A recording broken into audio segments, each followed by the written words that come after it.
Zlecając tłumaczenie swojej strony internetowej, wiele polskich firm skupia się przede wszystkim na swojej ofercie. Tłumaczą elementy dotyczące ich produktów, usług, tego jak rozwiązują one problemy klientów. Natomiast równocześnie pomijają inne ważne informacje z punktu widzenia klienta zagranicznego. W dzisiejszym filmie dowiesz się, czy warto tłumaczyć takie dokumenty jak polityka prywatności czy korzystania z plików cookie. Wydaje się, że tych dokumentów nikt nie czyta, a jednak bariera językowa wpływa na doświadczenie klienta, a może nawet na jego decyzje zakupowe. Na podstawie historii jednego z moich klientów przedstawię Ci, czy warto tłumaczyć tego typu dokumenty i po co.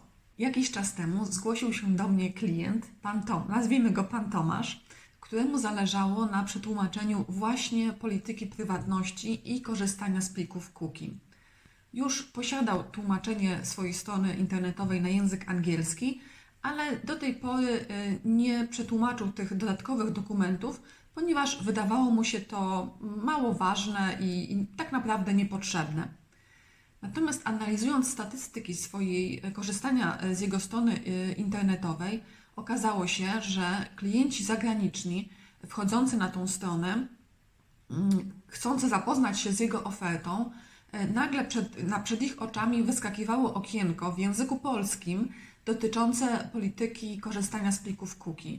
Więc ci klienci nie spodziewali się informacji w języku obcym dla nich.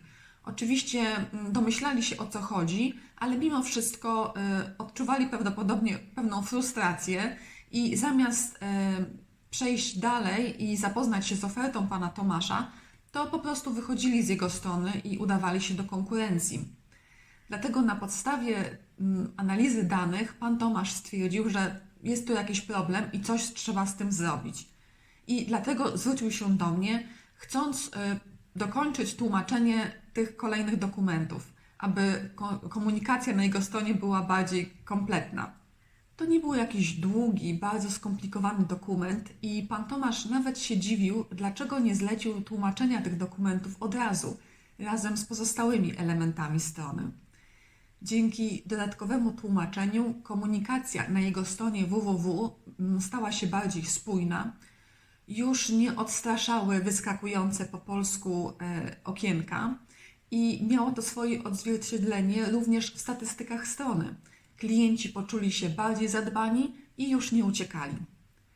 Jeśli ten film Ci się podoba, zostaw mi lajka pod tym filmem, aby więcej osób się o nim dowiedziało. A więc po co tłumaczyć politykę prywatności i korzystania z plików cookie?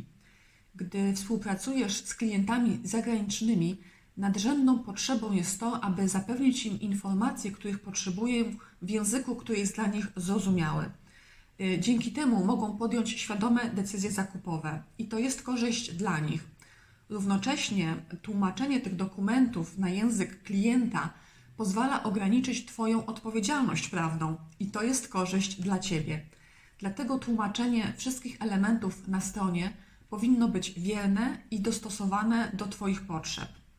Jak przetłumaczyć politykę prywatności? Oczywiście zawsze możesz skorzystać z tłumaczenia maszynowego, na przykład translatora Google, ale nie polecam tego rozwiązania ze względu na brak dokładności. I o najczęstszych błędach, jakie spotykam na tłumaczonych stronach internetowych, nagrałam osobny film i zapraszam Cię do jego obejrzenia. Link znajdziesz w opisie na dole. W tłumaczeniu stron internetowych najważniejsze jest, żeby to tłumaczenie było autorskie, czyli ściśle dopasowane do Twojej działalności. I tłumaczenie maszynowe nie zawsze może oddać te wszystkie niuanse. Dlatego tak ważne jest, aby tłumaczenie tak ważnego elementu, jakim jest strona internetowa, było oddane w ręce prawdziwego tłumacza, który jest w stanie oddać te wszystkie niuanse językowe i kulturowe w taki sposób, aby pomóc Ci budować pozytywny wizerunek Twojej firmy w internecie. Ciekawa jestem, jakie elementy według Ciebie są najważniejsze w budowaniu relacji z klientem i czy Twoja firma zadbała już o przetłumaczenie swojej strony internetowej na język na przykład angielski. Daj mi znać w komentarzu i koniecznie obejrzyj film o największych błędach spotykanych na stronach internetowych, które są tłumaczone z polskiego na angielski.